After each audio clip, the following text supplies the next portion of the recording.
Imagina por un instante que existe un nombre, no una palabra, sino un sonido primordial susurrado una sola vez en el corazón del desierto de Judea.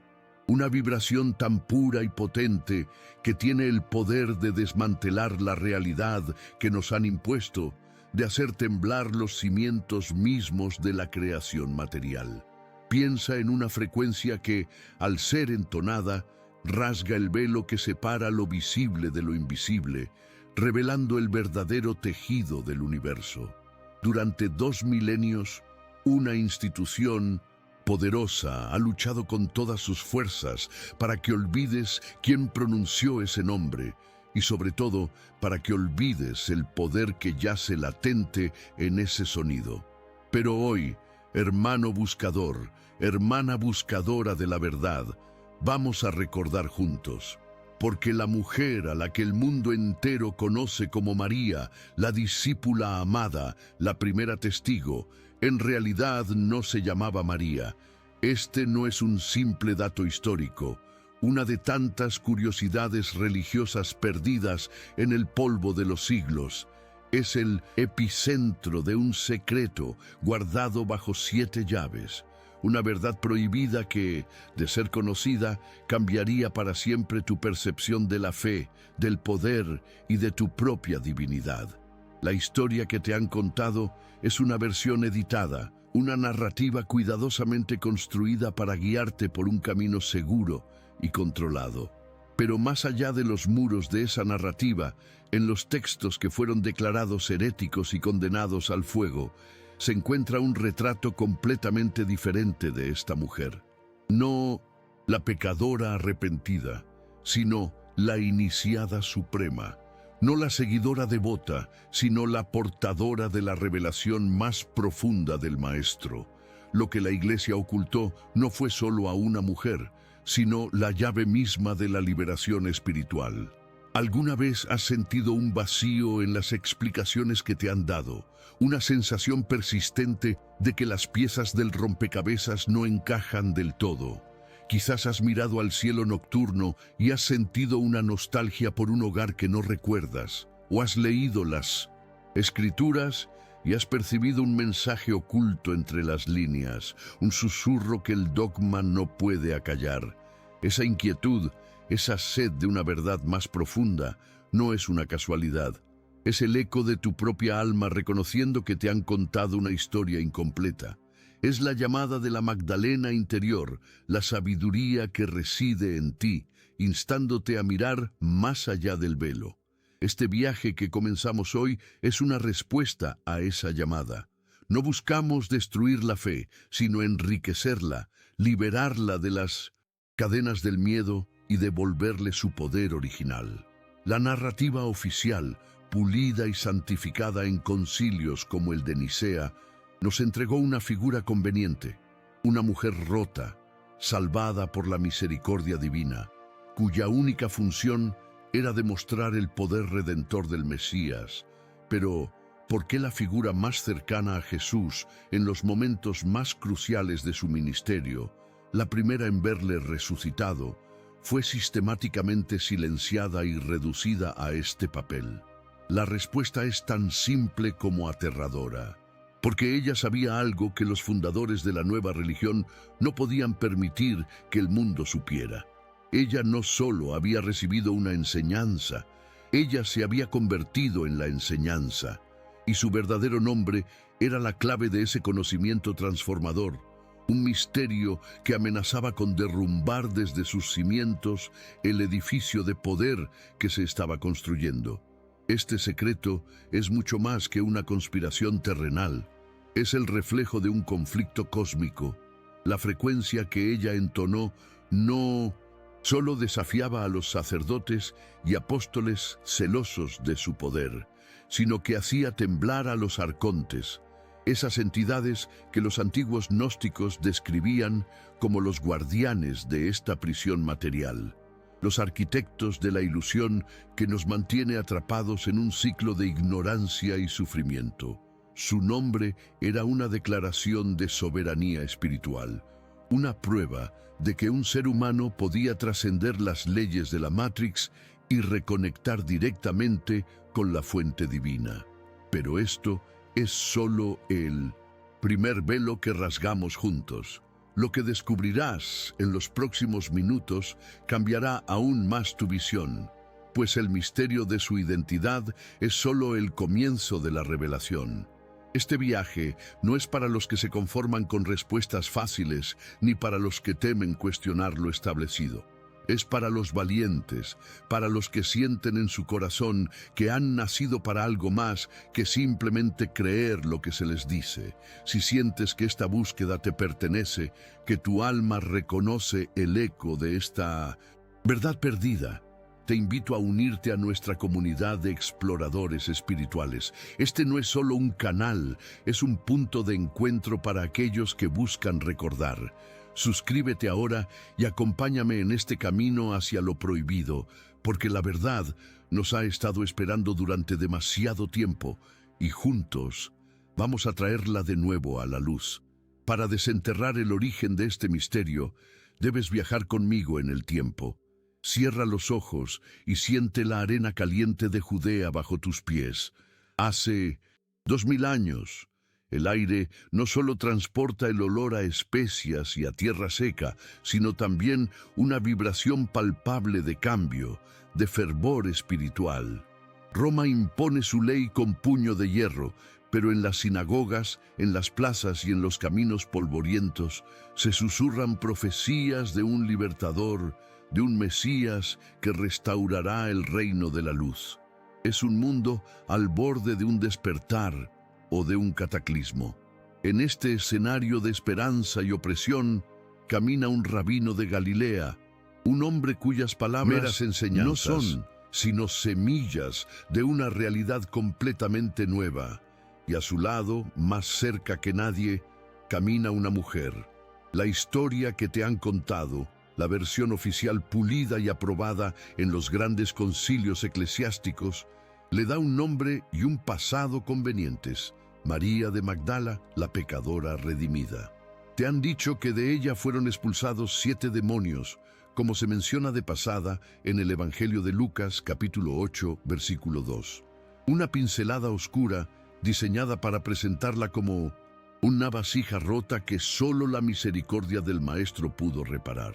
Te la muestran postrada a sus pies, un símbolo de arrepentimiento, una prueba viviente del poder perdonador de la nueva fe. Y sí, te conceden su papel crucial como la primera testigo de la resurrección, pero incluso este honor es presentado con una nota de condescendencia. Los apóstoles, los pilares masculinos de la futura iglesia, dudan de su palabra. Su testimonio, el más importante de toda la cristiandad, es recibido inicialmente con incredulidad. Te das cuenta del patrón que se está tejiendo. Es una narrativa de control, una historia donde la mujer es sanada, perdonada y en última instancia relegada a un segundo plano, su autoridad espiritual siempre subordinada a la de los hombres. ¿Pero por qué? ¿Por qué tanto esfuerzo en construir esta imagen tan específica? ¿Acaso una simple seguidora, por muy devota que fuera, merecía una campaña de desprestigio que duraría casi 2 milenios, fusionando su identidad con la de otras mujeres anónimas para solidificar su imagen de pecadora? La respuesta es tan incómoda como reveladora. No la borraron de la historia, la reescribieron con la tinta del miedo. Lo que la Iglesia ocultó no era un simple detalle biográfico, sino un evangelio entero, una forma de entender la divinidad que amenazaba con hacer innecesaria toda la estructura de poder que se estaba levantando. La verdad prohibida es que la figura histórica que te presentaron es un velo, una máscara cuidadosamente elaborada para ocultar a la verdadera iniciada, a la portadora de la gnosis. Durante siglos, esta fue la única versión que el mundo conoció. Pero en 1945, como si la propia tierra no pudiera contener el secreto por más tiempo, un campesino egipcio encontró unas vasijas de arcilla cerca de Nag Hammadi. Dentro no había oro ni joyas, sino algo infinitamente más valioso: una biblioteca de textos antiguos que habían sido condenados como heréticos y sentenciados a la hoguera. Evangelios como el de Felipe, el de Tomás y sobre todo el Evangelio de María. Cuando los eruditos tradujeron estos códices, el rostro de la Magdalena comenzó a cambiar. El velo se rasgó. Aquí no había ninguna pecadora arrepentida. En su lugar, encontraron a una discípula brillante, la compañera del Salvador, aquella a quien él amaba más que a todos los demás, y a quien le revelaba los misterios del universo que los otros apóstoles no estaban preparados para comprender. En las páginas del Evangelio de María, la vemos no como una seguidora pasiva, sino como una maestra por derecho propio. Tras la ascensión de Jesús, son los apóstoles quienes, llenos de miedo y duda, acuden a ella en busca de consuelo y guía. Es ella quien les recuerda las enseñanzas secretas del Maestro, quien les habla del viaje del alma a través de los reinos celestiales y de cómo superar a los arcontes, los guardianes cósmicos de la prisión material. Pero esta revelación no es bien recibida por todos. El apóstol Pedro, representando la semilla de la ortodoxia y el dogma, la desafía. ¿Cómo podía el Salvador haberle revelado a una mujer secretos tan profundos por encima de ellos? Este conflicto, narrado hace casi 2 milenios, es el eco de la batalla que se libraría por el alma misma del cristianismo. La batalla entre la religión institucional y la espiritualidad directa. Aquí es donde el misterio se profundiza y se vuelve peligroso para la narrativa establecida. El conflicto no era simplemente sobre el liderazgo o los celos, era sobre la naturaleza misma de la salvación. La iglesia que Pedro y sus sucesores construirían se basaría en la fe, la obediencia y la intermediación de los sacerdotes. Necesitabas a la iglesia para llegar a Dios, pero la Magdalena representaba algo radicalmente diferente: la gnosis, el conocimiento directo e intuitivo de lo divino. Ella no solo había aprendido de Jesús, ella había comprendido y encarnado sus enseñanzas a un nivel que trascendía la fe ciega.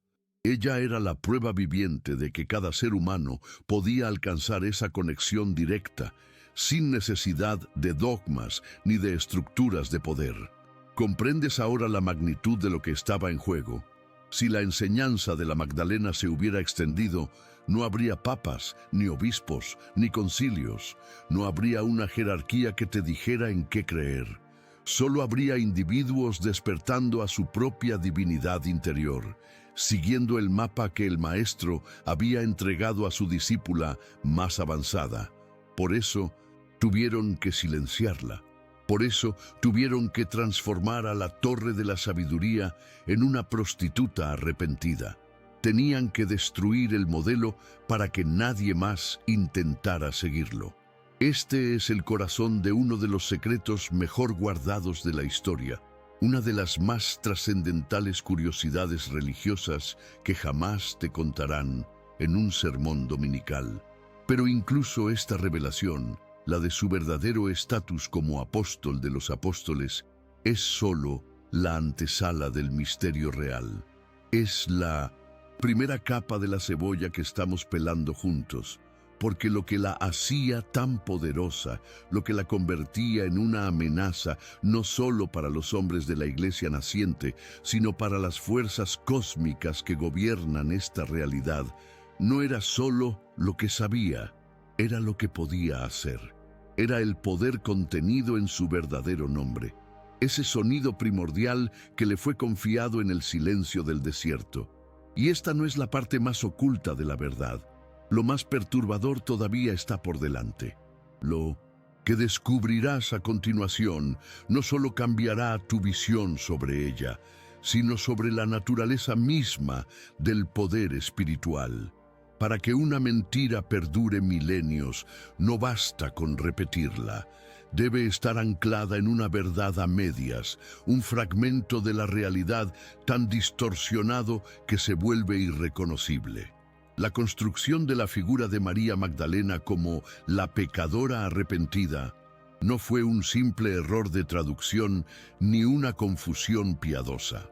Fue un acto deliberado de ingeniería teológica, cirugía espiritual realizada con el bisturí del poder. La primera incisión la realizó de forma oficial y con una autoridad que resonaría por los siglos, el Papa Gregorio I, en el año 591. En su homilía número 33, este pontífice fusionó en una sola identidad a tres mujeres distintas mencionadas en los evangelios: María de Magdala, de quien se expulsaron 7 demonios; María de Betania, la hermana de Lázaro que ungió los pies de Jesús; y la mujer anónima, descrita como pecadora, que hizo lo mismo en casa de Simón el fariseo. Con una sola declaración, la discípula más importante se convirtió en la prostituta redimida. ¿Por qué? Porque una pecadora perdonada es un símbolo de la autoridad de la Iglesia para perdonar. Una iniciada, una maestra con conocimiento directo, es un símbolo de que no necesitas a la Iglesia en absoluto. Pero incluso a través de las grietas de la narrativa oficial, la luz de su verdadera importancia se filtra con una fuerza innegable. Piensa en ello. Cuando el pánico y el miedo dispersan a los apóstoles varones tras el arresto de Jesús, ¿quién permanece firme al pie de la cruz? Juan nos lo dice en su Evangelio, capítulo 19, versículo 25. Es ella, junto a la madre del Maestro. Cuando llega el momento más crucial de toda la fe cristiana, la mañana de la resurrección, ¿quién es la primera en llegar al sepulcro vacío? Los 4 evangelios canónicos coinciden en este punto. Y más importante aún, ¿a quién se le aparece primero el Cristo resucitado?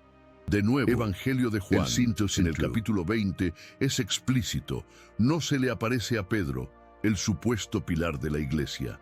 No se le aparece al resto de los 12. Se le aparece a ella, sola, en el jardín.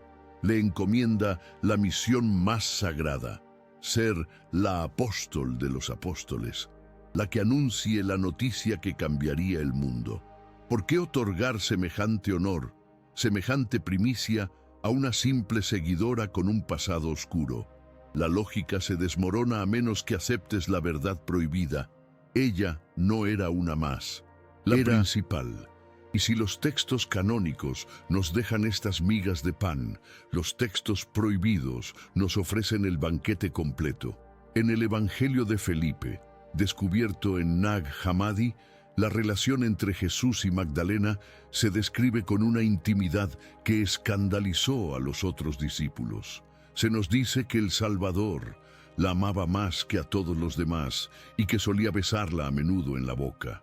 Los apóstoles, celosos, le preguntan por qué la prefiere a ella sobre ellos.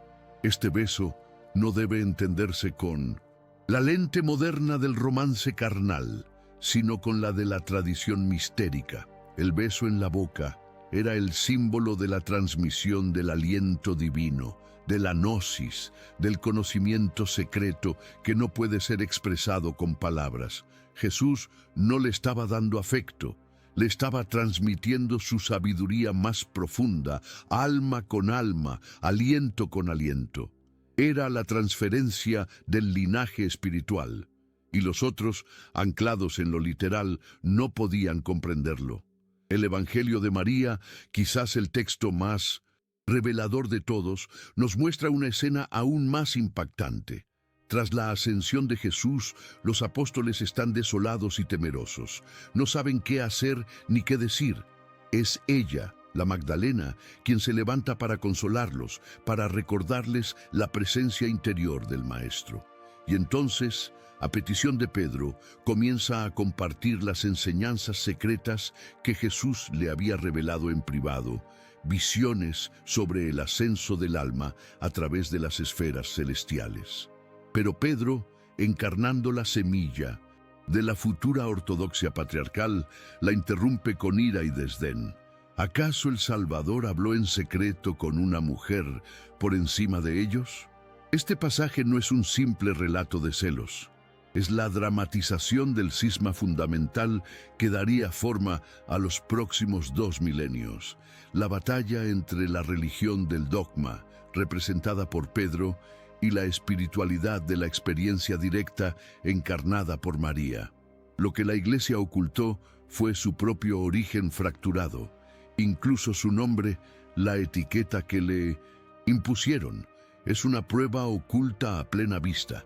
Te han enseñado que Magdalena se refiere a su supuesto lugar de origen, la ciudad de Magdala, un pueblo de pescadores conocido por su inmoralidad. Una forma sutil de reforzar la narrativa de la pecadora, pero esta es otra manipulación. En arameo, la lengua que hablaba Jesús, la palabra Magdala significa torre, fortaleza o lugar elevado. No era María de un pueblo, era María la Torre, un título honorífico que denotaba su estatura espiritual, su fuerza y su capacidad para ser un faro de luz y sabiduría para los demás. La Iglesia tomó un título de poder y lo convirtió en una dirección postal de mala reputación. Es uno de los mayores secretos escondidos en la propia etimología. Una de esas curiosidades religiosas que una vez descubiertas lo cambian todo. Y aquí llegamos al corazón de la calumnia más grande, los 7 demonios. El Evangelio de Lucas, capítulo 8, versículo 2, lo menciona de pasada, sin dar detalles. La Iglesia lo usó como prueba irrefutable de su pasado pecaminoso, pero para los gnósticos, esta frase tenía un significado esotérico completamente diferente. En su cosmología, el alma humana está atrapada en el mundo material, gobernada por 7 arcontes, o gobernantes planetarios, que custodian 7 velos de ignorancia. Cada arconte representa una pasión negativa, la ira, la codicia, el miedo, la lujuria. Para alcanzar la liberación, el alma debe ascender a través de estas 7 esferas y trascender la influencia de cada uno de estos gobernantes. Que Jesús expulsara 7 demonios de ella no era un exorcismo en el sentido tradicional. Fue la descripción simbólica de su proceso de iniciación. Él la guió para que trascendiera las 7 pasiones del ego, liberando su alma de la prisión arcóntica. No la estaba sanando de un pasado pecaminoso, la estaba elevando al más alto grado de maestría espiritual. Todas estas pruebas, extraídas de textos canónicos, apócrifos y del propio lenguaje, no son coincidencias. Son las piezas de un mosaico que fue hecho añicos, deliberadamente, pero cuyos fragmentos aún conservan el brillo de la imagen original. Nos muestran a una mujer que no fue una pecadora, sino una maestra, no una seguidora, sino la heredera de una sabiduría transformadora. Cada pieza apunta a una revelación mucho mayor, a un poder que no residía solo en lo que sabía o en lo que enseñaba. Pero todo esto, por increíble que parezca, es solo el mapa que señala el tesoro. No es el tesoro en sí, porque la verdadera fuente de su poder, la razón por la que el sistema entero tuvo que ser movilizado para silenciarla, no era una idea ni una enseñanza, era una vibración. Y lo que descubrirás en el próximo capítulo sobre la naturaleza de esa frecuencia no solo desafiará tu fe, sino tu comprensión misma de la realidad. Ahora que has visto cómo se desmonta la mentira, pieza por pieza, podrías preguntarte qué significa todo esto para ti, hoy, en el siglo XXI. Porque esta no es una simple lección de historia, una de tantas curiosidades religiosas para archivar en la mente. Lo que la Iglesia ocultó al reescribir la identidad de la Magdalena no fue solo a una mujer. Te ocultaron una parte de ti mismo. Este antiguo drama cósmico resuena en el centro de tu propia alma, en esa batalla silenciosa que libras cada día entre la voz del mundo exterior que te dice quién debes ser y el susurro de tu corazón que sabe quién eres realmente. ¿Alguna vez has sentido que las estructuras religiosas, con sus dogmas y sus reglas, te ofrecen un techo, pero te roban el cielo? Que te dan respuestas prefabricadas que no logran saciar la sed profunda de tu espíritu. Esa inquietud, ese anhelo de una conexión directa, sin intermediarios, es el eco de la Magdalena interior llamándote a despertar. La supresión de la Magdalena es el gran arquetipo de la supresión de la gnosis, del conocimiento intuitivo y directo de lo divino. Representa la guerra declarada contra la sabiduría interior, especialmente contra la energía femenina de la creación, la intuición y la receptividad, que reside en todos nosotros, hombres y mujeres por igual. Te enseñaron a buscar a Dios en un libro, en un templo, en la figura de un sacerdote. Te condicionaron a creer que la santidad es algo que se alcanza a través de la obediencia a una autoridad externa. Pero la verdad prohibida que la Magdalena encarnaba es mucho más simple y por eso mismo mucho más peligrosa para cualquier sistema de control. El reino de los cielos está dentro de ti. No es un lugar al que irás si eres bueno. Es un estado de conciencia que puedes alcanzar aquí y ahora. Ella no solo escuchó esta enseñanza del Maestro, ella la vivió, la respiró y se convirtió en la prueba viviente de su veracidad. Por eso tuvieron que silenciarla, porque un solo ejemplo de verdadera liberación es suficiente para despertar a millones. Piensa en tu propia vida. ¿Cuántas veces has ignorado tu intuición por seguir el consejo lógico de otros?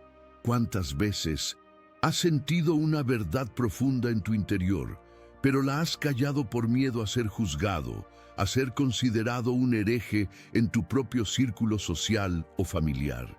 Cada vez que haces eso, repites el drama de Pedro desafiando a María en el Evangelio de los Gnósticos. Eliges la seguridad de la estructura conocida sobre la libertad del conocimiento directo. La Iglesia, como sistema, nos enseñó a desconfiar de nuestra propia experiencia espiritual, a etiquetar nuestras visiones como fantasías y nuestras intuiciones como tentaciones. Nos convirtieron en ovejas que necesitan un pastor cuando el Maestro vino a recordarnos que éramos dioses dormidos. La Magdalena fue la primera en despertar por completo, y su despertar amenazaba con provocar una reacción en cadena que ningún imperio, ni terrenal ni celestial, podría contener. Y es aquí donde el misterio trasciende los muros del Vaticano y se adentra en el cosmos. La amenaza que ella representaba no era solo para una institución humana, celosa de su poder. El conocimiento que portaba, la vibración que era capaz de emitir, era una amenaza directa para los arquitectos de esta realidad limitada, los arcontes. En los textos gnósticos, estas entidades no son demonios con cuernos y tridente, sino algo mucho más sutil y aterrador. Son las fuerzas cósmicas de la conformidad, de la repetición, del materialismo. Son los guardianes de la prisión de la mente, los que te susurran que solo eres un cuerpo destinado a morir, que tus sueños son imposibles y que el mundo material es la única realidad. Se alimentan del miedo, la duda, la culpa y la ignorancia. Son los programadores de la Matrix, y la Magdalena había encontrado la forma de hackear el sistema desde dentro. ¿Comprendes ahora la verdadera dimensión del secreto? La campaña de difamación contra ella no fue simplemente una maniobra política de la Iglesia primitiva para establecer un patriarcado. Fue la respuesta de emergencia del propio sistema de control de la realidad ante una anomalía que amenazaba con desmantelarlo. La Iglesia, consciente o inconscientemente, se convirtió en el agente terrenal de los arcontes, perpetuando una religión basada en el miedo y la fe ciega, porque una humanidad empoderada con el conocimiento directo de su propia divinidad es incontrolable. Una humanidad que recuerda su origen estelar deja de ser una fuente de alimento para estas entidades parásitas. Lo que la Iglesia ocultó fue, en última instancia, el mapa de tu propia fuga. Por eso, el poder de la Magdalena no residía en un conjunto de doctrinas que pudieran ser escritas en un libro. Si hubiera sido así, habrían quemado los libros y el problema estaría resuelto. Su poder era algo mucho más fundamental, algo que no podía ser destruido, solo olvidado. Era un poder operativo, una tecnología espiritual. No era algo que ella creía, era algo que ella hacía. Y el catalizador de esa acción, la clave que encendía el motor de su conciencia y la elevaba por encima de la influencia arcóntica, estaba contenido en algo que le fue confiado en el más profundo secreto, su verdadero nombre. Un nombre que no servía para identificarla ante los hombres, sino para declarar su verdadera identidad ante el universo. Este es el umbral de la revelación más profunda, el corazón del misterio que hemos estado desvelando juntos. La figura de la pecadora fue el primer velo. Su estatus real, como la torre de la sabiduría, fue el segundo. La conspiración de la Iglesia fue el tercero. Pero de todos ellos yace la verdad primordial, una verdad tan potente que su simple eco ha sido perseguido durante 2 milenios. Porque su nombre no era una palabra, no en el sentido en que tú y yo usamos las palabras. Era una llave sónica, una frecuencia específica capaz de alterar la materia y rasgar el tejido de la realidad ilusoria. Hemos llegado a un punto de no retorno en este viaje. Has visto las pruebas, has conectado los puntos y has sentido la resonancia de esta verdad en tu interior. Pero todo lo que te he contado hasta ahora solo sirve para preparar el terreno para lo que viene a continuación. Porque una cosa es saber que existía una llave y otra muy distinta es verla, entender cómo funciona y descubrir el poder que desata. Y esta no es la parte más oculta de la verdad, lo más perturbador todavía está por delante. Lo que descubrirás en el próximo capítulo no solo cambiará tu percepción de María Magdalena, sino tu comprensión misma de la palabra, del sonido y del poder creador que yace latente en tu propia voz. Hemos caminado juntos por un sendero de sombras, recogiendo los fragmentos de una verdad hecha añicos. Has visto cómo se construyó la mentira, cómo una torre de sabiduría fue demolida y convertida en las ruinas de una pecadora. Has escuchado el eco de su voz en los evangelios prohibidos, una voz de autoridad y conocimiento que la historia oficial intentó ahogar. Hemos llegado al umbral, al punto donde todas las pistas convergen, donde el misterio ya no puede esconderse tras velos de dogma o calumnia. Estás a punto de cruzar la puerta hacia el Sancta Sanctorum de este secreto, y debo advertirte, la verdad que yace al otro lado no solo reescribe la historia, la desintegra, porque lo que la Iglesia ocultó no fue simplemente un nombre, sino el código fuente de la realidad misma. El nombre que buscas no se encuentra en ningún alfabeto humano, no puede ser tallado en piedra ni escrito en un papiro. Buscarlo en los registros históricos es como intentar atrapar el viento con una red, porque su verdadero nombre no era una palabra para ser pronunciada, sino un sonido para ser entonado, una frecuencia vibracional, una nota primordial que el maestro no le enseñó, sino que despertó en ella. Los antiguos gnósticos, los custodios de esta revelación, tenían varios términos para describirlo: la vibración de la luz, el tono de la sofía, el sonido increado.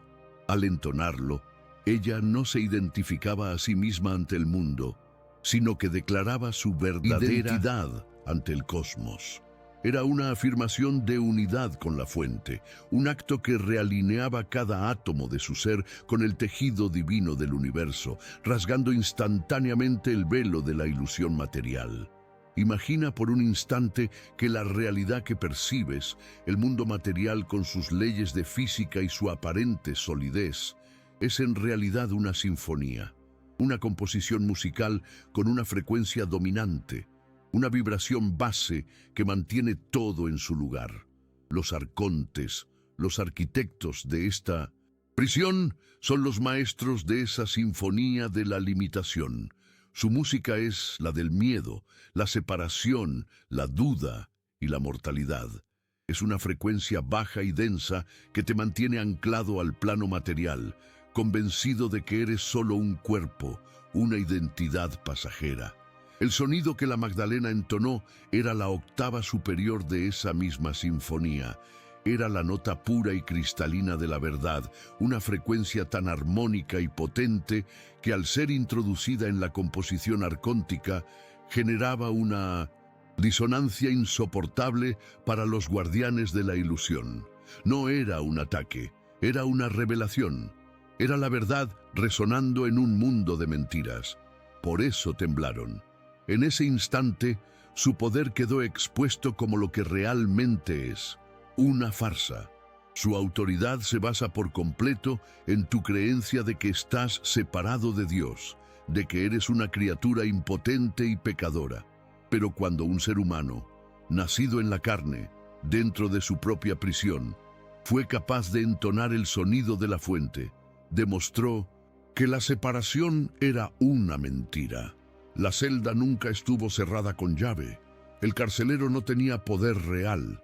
El temblor de los arcontes no fue de ira, sino de pánico existencial, el mismo pánico que sentiría un ilusionista si, en mitad de su truco, alguien encendiera todas las luces del teatro y revelara los espejos y los cables.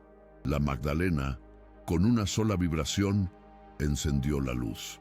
Este pánico cósmico necesitaba un agente en la Tierra para contener la fuga de información. Antes de que otros la vieran, la naciente estructura eclesiástica, con su sed de poder, su miedo a la gnosis y su deseo de control, se convirtió en el instrumento perfecto.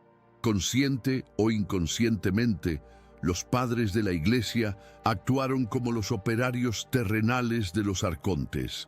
La supresión de la Magdalena, la quema de los evangelios gnósticos, la demonización del conocimiento directo y la imposición de la fe ciega no fueron meras decisiones políticas, fueron la implementación de un cortafuegos cósmico.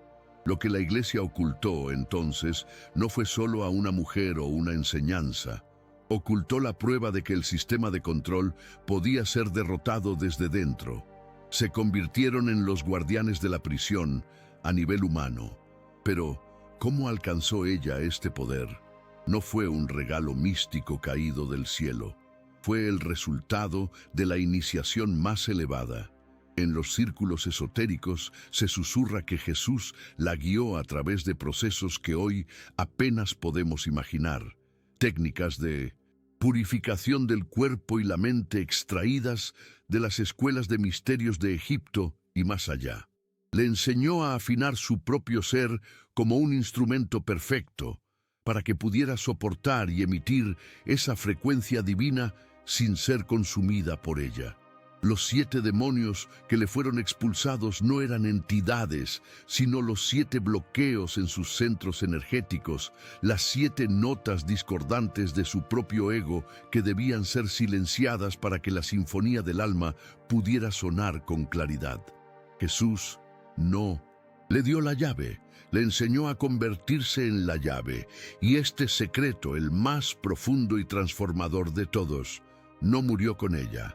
No pudo ser quemado ni enterrado, porque no es una reliquia del pasado, es una potencialidad viva que duerme en el corazón de cada ser humano.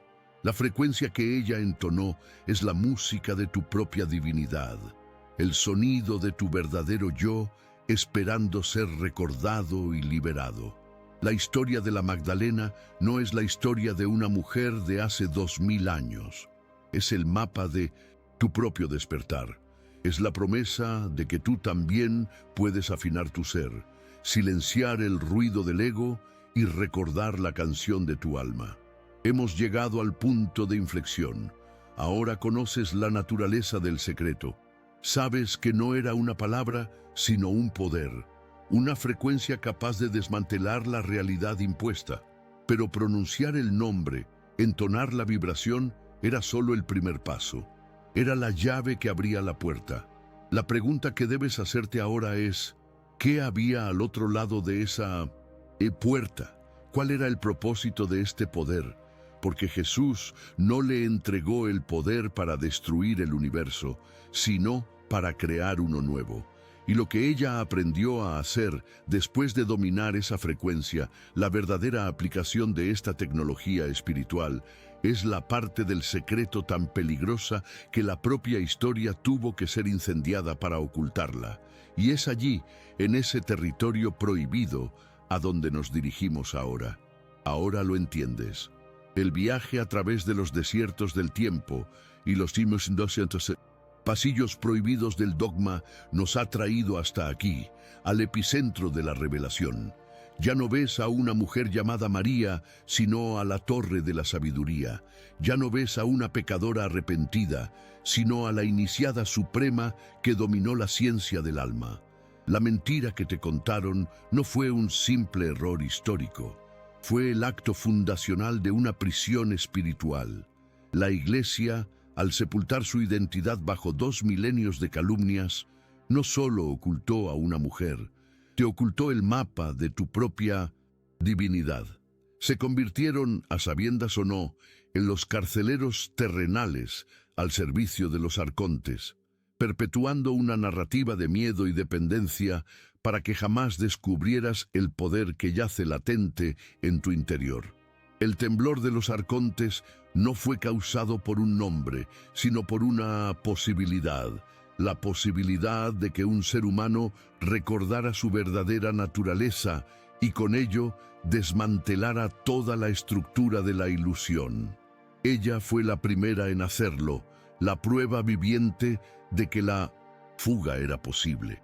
Pero la revelación más impactante, el verdadero clímax de este misterio, no es que ella pudiera abrir la puerta de la prisión. La pregunta que lo cambia todo es, ¿para qué? ¿Cuál era el propósito de desatar un poder tan fundamental? No era para escapar, no era para ascender y abandonar este mundo de sombras. Esa es la última trampa del ego espiritual. El maestro no le entregó la llave sónica para que huyera, sino para que se convirtiera en una jardinera divina.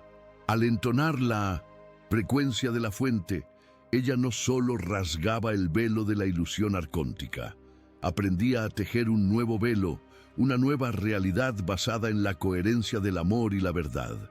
Podía, literalmente, sintonizar la materia a su alrededor con una vibración más elevada, sanando no solo cuerpos, sino la propia estructura del espacio-tiempo.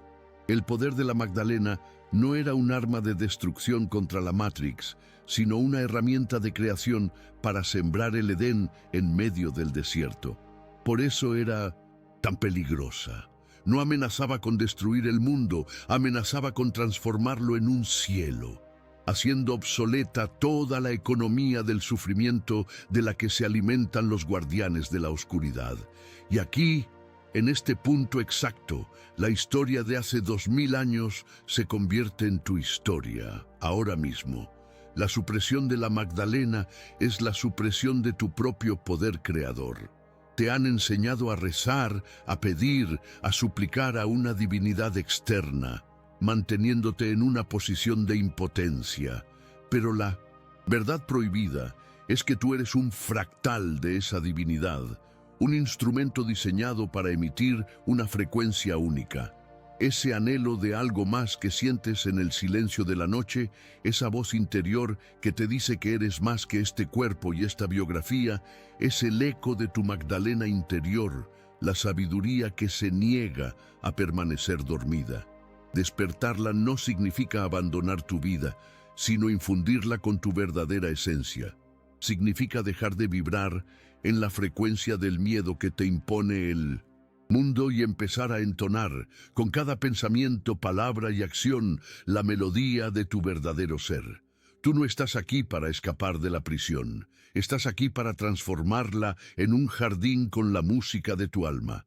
Esta es la lección universal que su historia nos lega. La verdadera soberanía espiritual no se encuentra en la adhesión a un credo externo, sino en el descubrimiento y la expresión de tu propia frecuencia divina. Eres una nota única en la gran sinfonía de la creación, y el universo entero espera escuchar tu canción. Silenciarla por miedo, por conformidad o por duda es el único pecado real. El camino que ella recorrió es el mapa que se nos ha devuelto. Primero, hay que desmantelar las mentiras que nos hemos contado sobre nosotros mismos, los 7 demonios del ego. Luego, hay que afinar el instrumento, que es nuestro propio ser, a través de la purificación y la coherencia. Y finalmente, hay que tener el coraje de entonar nuestra verdad, de vivirla, de irradiarla, convirtiéndonos en faros de luz, en torres de sabiduría que guían a otros a recordar su propia música. Hemos llegado al final de este viaje, pero al verdadero comienzo del tuyo. La verdad ha sido desvelada, la semilla ha sido plantada. Ahora, el trabajo de cultivarla te pertenece. Si este mensaje ha resonado en las profundidades de tu ser, si has sentido el llamado de tu propia Magdalena interior, no dejes que esta llama se apague. Únete a esta familia de almas despiertas, suscribiéndote al canal para que podamos seguir explorando juntos los misterios que nos fueron arrebatados. Comparte este video, no como una simple historia, sino como una llave para que la luz de esta revelación alcance a todos aquellos que están buscando el camino de vuelta a casa. Juntos podemos crear una resonancia de verdad tan potente que haga temblar los cimientos de la vieja realidad. Y ahora te dejo con una última pregunta para que la medites en el santuario de tu corazón. Si hoy comenzaras a entonar la verdadera canción de tu alma, sin miedo y sin reservas, ¿qué realidad elegirías crear?